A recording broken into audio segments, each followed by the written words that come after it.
India Japan நாடுகளுக்கு இடையே 15வது உச்சி மாநாடு இன்று பிற்பகலில் ஜப்பானில் நடைபெற்றது.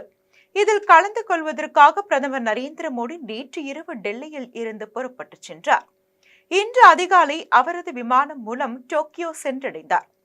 விமான நிலையத்தில் ஜப்பான் அமைச்சர்கள், அதிகாரிகள் மற்றும் இந்திய வாழ் ஜப்பான் மக்கள் உற்சாக வரவேற்பு அளித்தனர். டோக்கியோ விமான நிலையத்தில் கலை நிகழ்ச்சிகளும் நடத்தப்பட்டன. அதை கண்டு களித்த பிறகு பிரதமர் நரேந்திர மோடி தனது 2 நாள் ஜப்பான் சுற்றுப்பயணத்தை தொடங்கினார். இதனையடுத்து ஜப்பான் பிரதமர் ஷிகேரு இஷிபாவை பிரதமர் நரேந்திர மோடி சந்தித்து பேசினார்.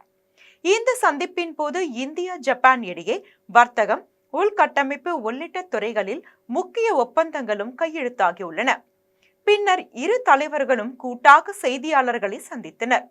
ஜப்பான் பிரதமர் பேசும்போது இந்தியாவின் வரலாற்றை பார்த்து நான் பிரமித்து போனேன் என்றும், 6 ஆண்டுகளுக்கு முன் இந்தியா சென்றது மறக்க முடியாதது, இந்தியாவுடனான விண்வெளி ஒத்துழைப்பை ஆதரிப்போம் என்றும் ஜப்பான் பிரதமர் ஷிகேரு இஷிபா தெரிவித்தார்.